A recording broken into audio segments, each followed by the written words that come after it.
everyone, let's start with the new topic of pharmacology, that is systemic pharmacology. Pharmacology को समझने से पहले हम समझेंगे कि फार्मेकोलॉजी क्या होती है. So pharma means drugs and logy means study. तो ड्रग्स की जो हम स्टडी पढ़नी है इसी को हम क्या बोलते हैं, फार्मेकोलॉजी. एंड किसके साथ में इंटरेक्शन होगा हमारा, लिविंग बॉडी के साथ में. Okay, so pharmacology is the study of drugs and there effects on body. Now अब हमें जो इसमें जो यूनिट वाइज चैप्टर करने हैं that is drug action on autonomous nervous system, जिसमें हम पढ़ेंगे cholinergic and anti cholinergic system. Okay, so सबसे पहले हम स्टार्ट करते हैं कोलिनर्जिक सिस्टम. सबसे पहले अगर हम देखें कि this is our cranial part and this is our sacrum part, ठीक है. And this cranial has a pre ganglia, इसके पास में एक प्री गैंग्लिया जो कि आपका क्या रिलीज़ कर रहा है, ACH. एंड जो सेक्रल पार्ट है ये भी क्या रिलीज़ करता है, ACH. एंड जो पोस्ट गैंग्लिया है वो क्या रिलीज़ करता है, same ACH. And same sacral का भी ACH, बिकॉज इसका जो pre ganglia and post ganglia दोनों एसिटिल कोलाइन को रिलीज़ कर रहे हैं. सो ये सिस्टम, ये कौन सा सिस्टम माना जाएगा, दैट इज कोलिनर्जिक सिस्टम. और वहीं पे अगर हम देखें the thoracic and lumbar part are involve, जहाँ पे थोरेसिक पार्ट में pre ganglia releases ACH and post ganglia releases noradrenaline, so that's why it is known as adrenergic system. But exception, in case of sweat gland the preganglia is ACH and the postganglia is same like ACH but it is under the adrenergic system. So अगर हम देखें cranial and sacral part are involved in parasympathetic nervous system because the preganglia and postganglia releases ACH. In case of sympathetic nervous system the postganglia releases noradrenaline, so that's why it is known as adrenergic system. In case of sweat gland the postganglia releases ACH but it is under the control of sympathetic nervous system. Now first of all अब हम देखेंगे कि difference between parasympathetic nervous system and sympathetic nervous system. Parasympathetic, हमें बस एक चीज़ याद रखनी है, पैरासिम्पैथेटिक सिस्टम में हमारी बॉडी के सारे सिक्रेशंस इंक्रीज हो जाते हैं बस हार्ट को छोड़कर. लाइक अगर हम देखें ब्रोंकस कंस्ट्रिक्ट होगा बिकॉज ब्रोंकस में क्या देखने को मिलेगा हमें, जो ब्रोंकस होगा वो कंस्ट्रिक्ट हो जाएगा, means it can cause asthma, right. Urinary bladder again constrict, प्यूपिल constrict, glands का सिक्रेशन, सबका सिक्रेशन क्या हो जाएगा, बढ़ जाएगा. अगर हम वहीं देखें हार्ट रेट क्या हो जाएगी, कम. ओके, वहीं पे सिंपैथेटिक नर्वस सिस्टम में जितने भी बॉडी के सिक्रेशंस होंगे वो क्या हो जाएंगे, कम. एंड हार्ट का क्या करेगा, डायलेशन, यानी कि it increases the heart beat rate. Bronchus का डायलेशन, यूरिनरी ब्लैडर का डायलेशन, यानी सारे सिक्रेशंस को क्या करता है, कम करता है. ओके, नाउ अब हम बात करेंगे प्रॉपर कोलिनर्जिक सिस्टम के बेसिस पर. हमें क्या फॉर्म करना है, एसिटिल कोलाइन.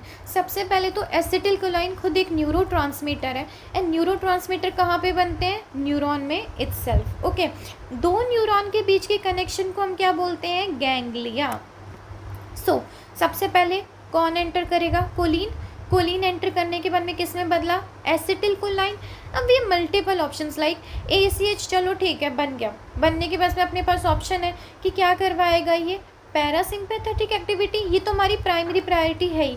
बट अगर बाई चांस ये काम नहीं करा तो सिंपैथेटिक एक्टिविटी हो सकती है. ACH को जो एंजाइम तोड़ता है उसका नाम क्या होता है, एसिटिल कोलाइन एस्ट्रेज. ये एंजाइम होता है जो इसको डिग्रेड करता है, यानी आपकी बॉडी में पैरासिम्पैथेटिक की एक्टिविटी को जो एंजाइम कम करता है उसको हम क्या बोलेंगे, acetyl choline esterase. Okay, so now cholinergic receptors, ये हमको मेन समझने हैं. कोलिनर्जिक रिसेप्टर्स सबसे पहले दो टाइप के होते हैं, like nicotinic and your muscarinic receptors. Nicotinic receptors के बारे में अगर मैं बात करूं, निकोटिनिक में दो रिसेप्टर्स आते हैं, NN and MM. NN receptor between the two neurons, और दो न्यूरॉन्स के बीच में क्या प्रेजेंट होता है, गैंग्लियन. एक होता है NM जिसको हम बोलते हैं एक न्यूरॉन और एक मसल के बीच का receptor, that is neuromuscular junction. हमें एक चीज़ हमेशा याद रखनी है, न्यूरोमस्कुलर अगर ज़्यादा है तो भी मसल वीकनेस होगी और अगर कम है तो भी मसल वीकनेस होगी. Now, muscarinic receptors. Muscarinic receptors, there are 5 types: M1, M2, M3, M4, M5. सबसे पहले हम बात करेंगे M1 रिसेप्टर की. M1 रिसेप्टर प्रेजेंट होता है स्टमक पे. स्टमक में क्या काम करवाता है? HCl को रिलीज. बिकॉज हमने अभी देखा पैरासिम्पैथेटिक सिस्टम का काम में क्या होता है? बॉडी के सारे सिक्रेशंस को इंक्रीज करना. तो स्टमक पे क्या होता है? एसिड, तो एसिड के सिक्रेशन को बढ़ा देगा. फिर हमने देखा पैरासिम्पैथेटिक सिस्टम सिर्फ हार्ट बीट रेट को कम करता है. सो M2 रिसेप्टर कहाँ प्रेजेंट है? हार्ट पे. तो फिर हार्ट बीट रेट को कम.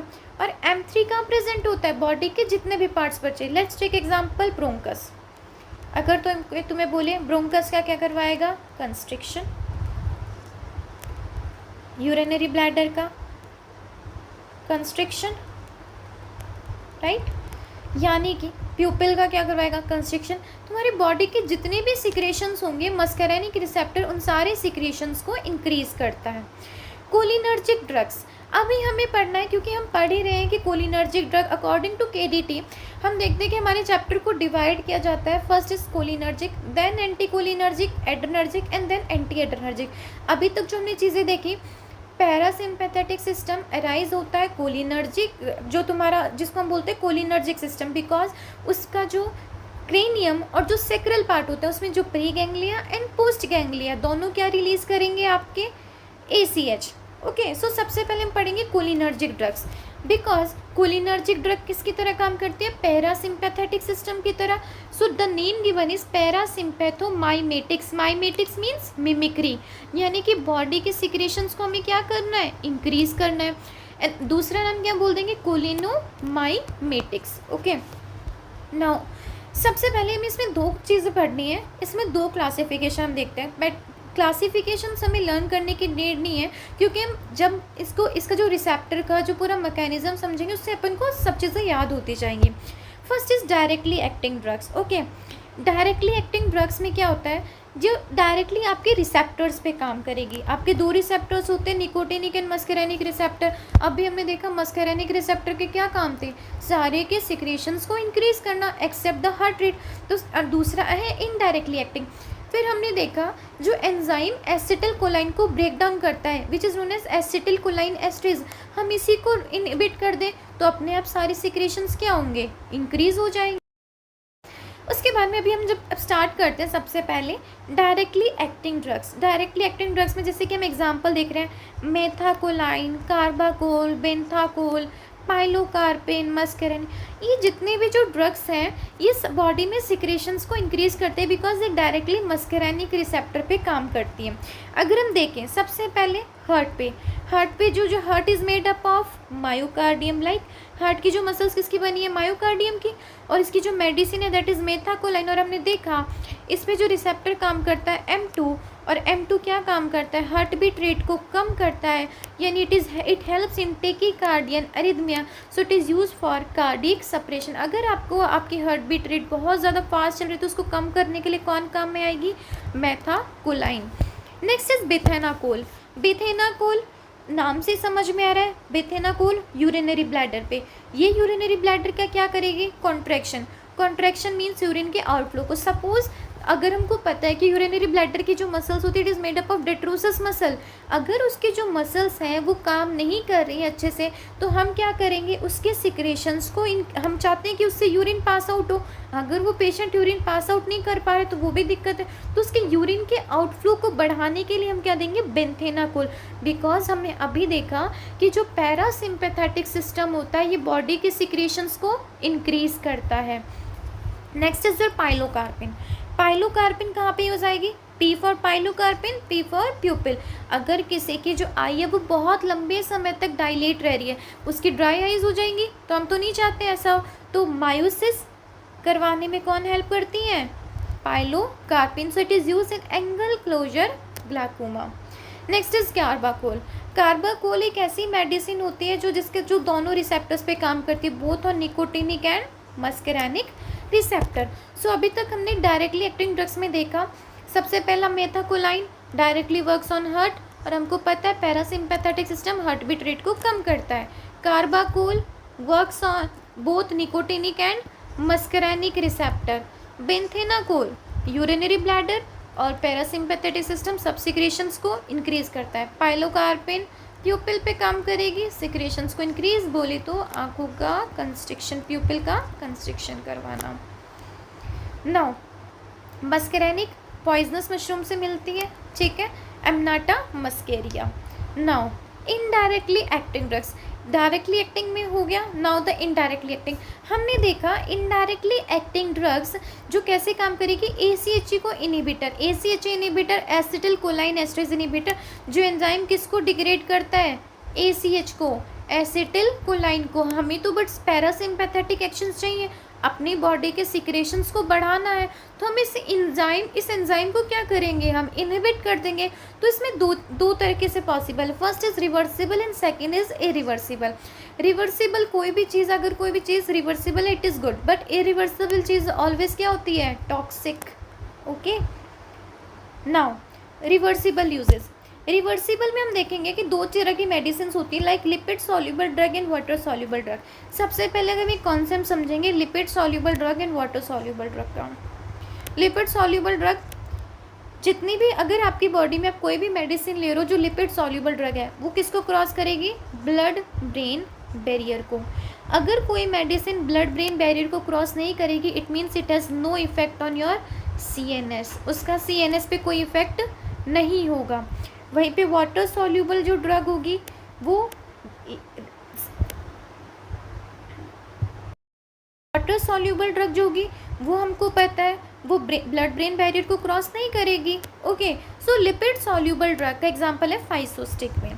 फाइसोस्टिग्मिन ऑब्टेन किससे होती है, नेचुरल प्रोडक्ट है, प्लांट से ऑब्टेन होती है, टर्शरी अमाइन है. हम एक कॉन्सेप्ट यहाँ पे और समझेंगे, एक चीज़ हमें हमेशा याद रखनी है, क्या, नॉन आयोनाइज ड्रग का हमेशा बॉडी में एब्जॉर्प्शन होता है. ये जब हम फर्स्ट यूनिट ऑफ फार्मेकोलॉजी पढ़ेंगे उस टाइम पे समझेंगे ऐसा क्यों होता है. नॉन आयोनाइज ड्रग हमेशा बॉडी में एब्जॉर्ब होती है एंड आयोनाइज ड्रग हमेशा बॉडी से एक्सक्रिएट आउट होती है, ठीक है. Okay, so non lipid soluble drug is tertiary amine, non polar, non ionise. वहीं पर हम देखेंगे water soluble drug neostigmine, synthetic है, केमिकल से बन रही है, क्वाटनरी अमाइन, पोलर है, आयनाइज है. अभी देखा it can not cross blood brain barrier को क्रॉस नहीं करेगी, because only lipid soluble drug can cross the blood brain barrier. अच्छा ठीक है, छोटा सा पॉइंट ऑफ व्यू लेते हैं. What do you mean by blood brain barrier. Actually suppose ये हमारा ब्रेन है, जो हमारा ब्रेन है वो बहुत सारी ब्लड वेसल्स और कैपिलरीज उसमें प्रेजेंट होती हैं, और जब बहुत सारी ब्लड वेसल्स और कैपिलरीज उसको एक ओवरलैप कर लेती है, तो इसकी वजह से बहुत सारी मेडिसिन ब्लड को ब्रेन को पास नहीं कर पाती है, क्योंकि वहाँ पे वहाँ पे ब्लड वेसल्स एक ज़्यादा इतनी ओवरलैप होती है. इसी को हमने क्या नाम दिया, ब्लड ब्रेन बैरियर. ऐसे सेम केस किस में हम देखते हैं, प्लेसेंटा में. So another barrier name is placental barrier. ये किसके लिए होगा, जब हम किसी ड्रग का इफेक्ट देखेंगे फ्रॉम मदर टू फीटस, ठीक है. नाउ अभी हमें पढ़ना है जो हमने लिपिड सॉल्युबल ड्रग देखी जिसका नाम है फाइसोस्टिग्मिन. फाइसोस्टिग्मिन कहाँ कहाँ काम आती है. सबसे पहले जो हमने देखा सेम एंगल क्लोजर ग्लाकोमा. अगर किसी की आंखें बहुत लंबे समय तक डायलेट है, बहुत इजी वर्ड्स में अगर समझे तो आंखों को कंस्ट्रिक्ट कराने के काम आएगी फाइसोस्टिग्मिन. नाउ जो आपके पेपर में सबसे ज़्यादा क्वेश्चन आता है that is atropine poisoning. Fix होता है एक शॉर्ट नोट आना एट्रोपिन पॉइजनिंग पे एंड द साइन ऑफ एट्रोपाइजेशन, हम उनके बारे में देखेंगे. एट्रोपिन पॉइजनिंग का क्या मतलब है, सबसे पहले हम देखेंगे एट्रोपिन काम क्या करता है आपकी बॉडी में. हमने देखा कि जो पैरासिम्पैथेटिक सिस्टम है, पैरासिम्पैथेटिक सिस्टम में मस्करेनिक रिसेप्टर्स होते हैं, है ना. मस्करेनिक रिसेप्टर्स का काम होता है कि सारे सिक्रेशंस को इंक्रीज करना. वहीं पे जो ये एट्रोपिन जी हैं ये क्या करते हैं, एट्रोपिन जी इस मस्करेनिक रिसेप्टर को ब्लॉक कर देते हैं. और तुम बताओ जब मस्करेनिक रिसेप्टर को ब्लॉक कर देंगे क्या अपनी बॉडी से यूरिन पास आउट हो पाएगा, नहीं हो पाएगा. क्या आइस में कंस्ट्रिक्शन होगा, नहीं हो पाएगा. तो atropine poisoning a non specific muscarinic receptor blocker, ये जितने भी मस्करेनिक रिसेप्टर होते हैं ब्रेन के आउटसाइड द ब्रेन, यानी ब्रेन CNS के इफेक्ट ये सब पे इफेक्ट करता है, सब रिसेप्टर को ये रोक देता है. सो इससे बचने के लिए भी हम क्या यूज़ करेंगे, फाइसोस्टिग्मिन. बिकॉज ये ब्लड ब्रेन बैरियर को क्रॉस कर सकती है and it has also effect on the brain. Next is senile dementia. Senile dementia का another name is Alzheimer's disease. Actually क्या होता है, जब जो ओल्ड एज पीपल्स होते हैं, है ना, उनमें धीरे धीरे एज के साथ में क्या होने लग जाता है, लॉस ऑफ मेमोरी होने लग जाती है. मेमोरी उनकी धीरे धीरे वीक होने लग जाती है. उनको जिसे हम कहते हैं कि भूलने की बीमारी होने लग जाती है धीरे धीरे एज जैसे जैसे बढ़ती जाती है. एक्चुअली अपनी बॉडी में, ब्रेन में, CNS में प्रेजेंट होता है, that is basal nucleus of Meynert. इस बेसल न्यूक्लियस ऑफ मेनट में क्या प्रेजेंट होता है, ACH. बहुत ज़्यादा अमाउंट में ACH प्रेजेंट होता है. और ACH एसिटिलकोलाइन क्या काम आता है, एक्वायरिंग एंड रिटेनिंग मेमोरी. किसी चीज़ को याद करने के, याद करके जो हम चीज़ों को रखते हैं, रिटेनिंग मेमोरी के काम में आता है. बट अब उनके तो धीरे धीरे एज के साथ में क्या होता है, ACH धीरे धीरे ख़त्म होने लग जाता है, तो उनको धीरे धीरे करके भूलने की बीमारी होती रहती है. ठीक है, क्यों, क्योंकि हमने अभी बोला कि धीरे धीरे एज के साथ में ACH का लेवल डाउन होता रहता है. अब हम चाहते हैं कि ACH का लेवल बढ़ाए, यानी कि हम चाहते हैं कि हमारी जो रिटेनिंग मेमोरी, जो ओल्ड एज वाले पीपल्स हैं, उनकी मेमोरी भी स्ट्रॉन्ग रहे, राइट. तो उसके लिए हम क्या देंगे, फाइसोस्टिग्मिन. अगेन फाइसोस्टिग्मिन क्या करेगा, जो ब्रेन के जो मस्करेनिक रिसेप्टर है उनको, तो बिकॉज फाइसोस्टिग्मिन हमने पढ़ा ही क्यों था कि ब्लड ब्रेन बैरियर को क्रॉस करती है, क्योंकि हम चाहते हैं कि इसके CNS पे भी इफेक्ट हो, और CNS में इफेक्ट होगा तो वो CNS में ACH को बढ़ा देगा. बट क्या उसके अलावा उसके पेरिफेरल इफेक्ट भी होंगे. लाइक सपोज अगर हम देखें, कोई ओल्ड एज पीपल है ना, ओल्ड एज का है, अब दादी है, दादी को तुमने क्या किया, फाइसोस्टिग्मिन दे दी. दादी ने कहा कि भाई बेटा मेरे को भूलने की बीमारी हो रही है, तुमने फाइसोस्टिग्मिन तो दे दी, बट दादी को क्या दिक्कत आएगी. चलो दादी ने कहा बेटा मेमोरी तो मेरी सही होती जा रही है, बट उसके अलावा मेरे को बार बार यूरिनेशन के लिए जाना पड़ रहा है, मेरे को डायरिया हो जा रहा है, बिकॉज उसके क्या हो रहे हैं, पेरिफेरल साइड इफ़ेक्ट हो रहे हैं. तो physostigmine is not the drug of choice in case of Alzheimer's disease और सेनाइल डिमेंशिया.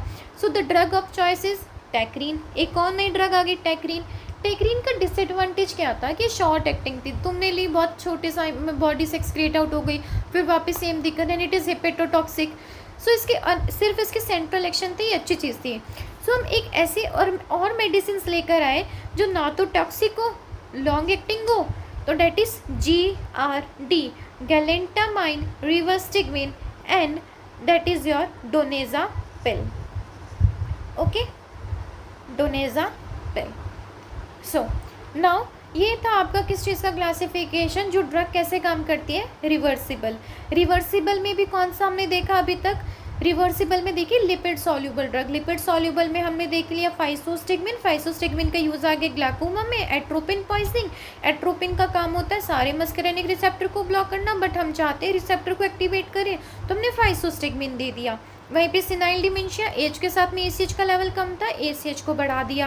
अब हम देखेंगे water soluble drugs. Okay, now the water soluble drugs. Water soluble drugs में नियोस्टिग्मिन, पायरोडोस्टिग्मिन, एड्रोफोनियम, ये एग्जाम्पल्स हैं. हम देखेंगे निकोटिनिक यूजेस क्या होते हैं और मस्करेनिक यूजेस.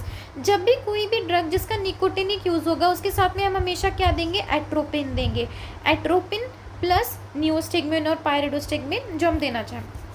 सबसे पहले कहाँ यूज़ आती है, यूजेस इन मिस्थेनिया ग्रेविस. माइस्थेनिया ग्रेविस में क्या होता है, एक्चुअली माइस्थेनिया ग्रेविस भी दो तरह का होता है, ओवर स्टिमुलेशन ऑफ NM और ऑटो इम्यून डिसऑर्डर. जो नॉर्मल अभी तक पढ़ते आ रहे वो क्या होता था, ऑटो इम्यून डिसऑर्डर, जिसमें हम देखते थे कि जो खुद की जो सेल्स होती है वो खुद की सेल्स को मारने लग जाती है, खुद की एंटीबॉडीज़ को मारने लग जाएंगी, जिसकी वजह से NM रिसेप्टर क्या हो जाएगा, कम. हमने पहले ही देखा था कि NM रिसेप्टर का ज़्यादा होना और चाहे NM रिसेप्टर का कम होना, दोनों रीज़न में क्या होगा, मसल वीकनेस. ओके, फिर दूसरा एक रीज़न होगा जब NM रिसेप्टर बहुत ज़्यादा हो जाएगा, जिसकी वजह से भी मसल वीकनेस. इसको नाम देते हैं cholinergic crisis. Cholinergic crisis. Okay, अब हम आइडेंटिफाई कैसे लगाएंगे कि ये ओवर्स्ट कोलिनर्जिक क्राइसिस है या ऑटो इम्यून डिसऑर्डर है. ठीक है, एक हम टेस्ट करते हैं जिसका नाम होता है एड्रोफोनियम टेस्ट. एड्रोफोनियम टेस्ट में हम क्या देखते हैं, एड्रोफोनियम को हम IV के थ्रू देते हैं. ठीक है, अगर पेशेंट की कंडीशन 10 मिनट में सुधर गई, 10 मिनट में ठीक हो गई, और एड्रोफोनियम क्या काम करता है, जो एनएम रिसेप्टर होता है इनको इंक्रीज करता है। अगर उसकी सिचुएशन 10 मिनट के अंदर सुधर गई means it is auto immune disorder, क्योंकि वहाँ पे आपका एनएम रिसेप्टर कम हो चुका था।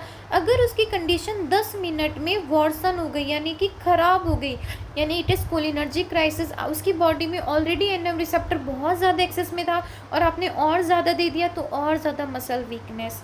ठीक है, so the treatment is neostigmine. Treatment neostigmine है, बट हमको पता है नियोस्टिगमिन निकोटिनिक रिसेप्टर्स पे भी काम कर रही है और मस्करेनिक रिसेप्टर्स पे भी काम कर रही है, सेम चीज़। अब इसके मस्करेनिक साइड इफ़ेक्ट भी होंगे, लाइक बहुत ज़्यादा यूरिनरी ब्लैडर का कंस्ट्रिक्शन होना, स्टमक से एसिड का सिक्रेशन हो रहा। तो हम क्या चाहते हैं, मस्करेनिक रिसेप्टर को ब्लॉक कर दें। तो हमें पता है मस्करेनिक रिसेप्टर को ब्लॉक करने के लिए हम क्या देंगे, एट्रोपिन।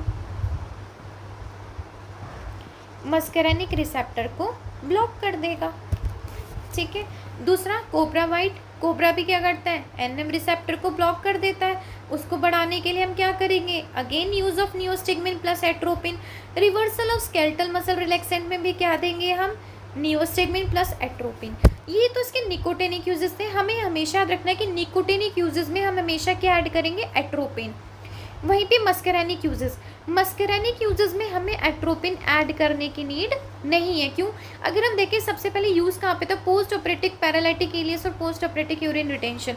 सपोज अगर किसी का ऑपरेशन हुआ, ऑपरेशन होने के बाद में पेशेंट का यूरिन नहीं आ रहा है, तो क्योंकि उसके एक्चुअली उस टाइम पे मसल्स बहुत वीक होती हैं, है ना, तो मसल वीकनेस की वजह से उसके जो उसमें मसल्स में कंस्ट्रिक्शन नहीं होगा। जब मसल्स में कंस्ट्रिक्शन नहीं होगा तो हम चाहते हैं मसल्स का कंस्ट्रिक्शन हो, तो उसके लिए हम क्या देंगे, मस्करेनिक के लिए पायरोडोस्टिगमिन, नियोस्टिगमिन, एट्रोफोनियम। और इसमें हमें एट्रोपिन को ऐड करना नहीं है बिकॉज हम चाहते हैं यहाँ पे मस्करेनिक रिसेप्टर्स काम करें। So atropine is not added because we want to work. हम क्या चाहते हैं, मस्करेनिक रिसेप्टर काम करें। Okay, so this is water soluble drug. अभी तक हमने देख लिया, सबसे पहले डायरेक्टली एक्टिंग देखा, डायरेक्टली एक्टिंग में हमने देख लिया जो डायरेक्टली रिसेप्टर्स पे काम करती है। फिर हमने देखा इनडायरेक्टली में ACHA inhibitor, reversible and irreversible. Reversible में lipid soluble and water soluble drugs. Lipid soluble में हमने देख लिया फाइसोस्टिगमिन, वाटर सॉल्यूबल नियोस्टिगमिन। उसके दो यूजेस देखे, निकोटिनिक एंड मस्करेनिक यूजेस। अभी एक और बच गया, that is your irreversible. Irreversible में क्या होगा, अभी बताया, जो चीज़ इरिवर्सिबल होती है it is always toxic, right. अगर हम किसी से परमानेंटली अटैच है तो it is very very toxic. Okay, so irreversible.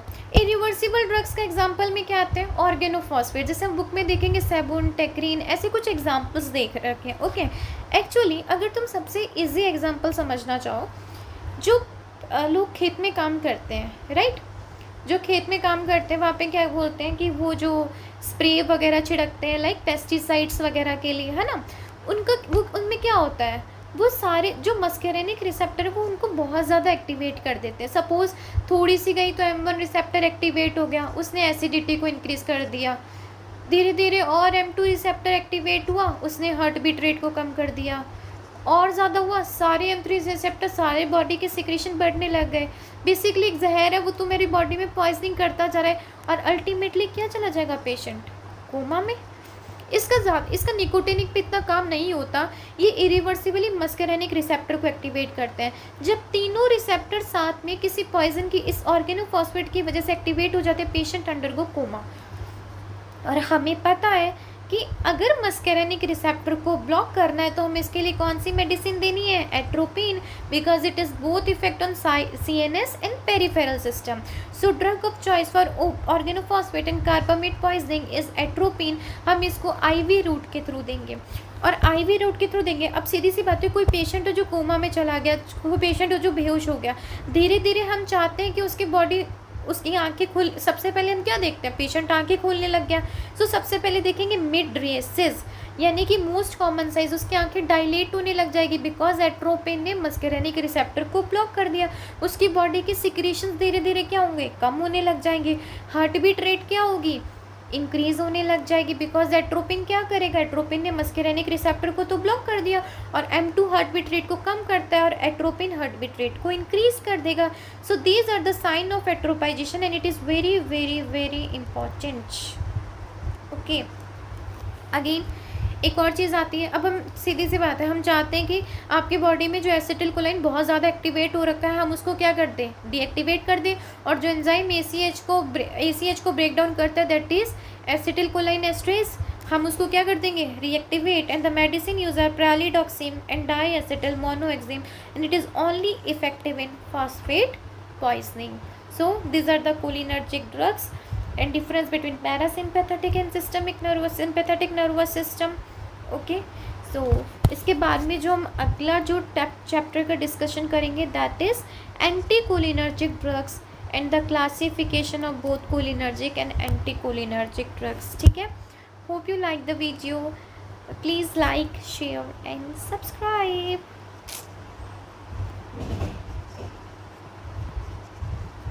Stay tuned. Bye bye.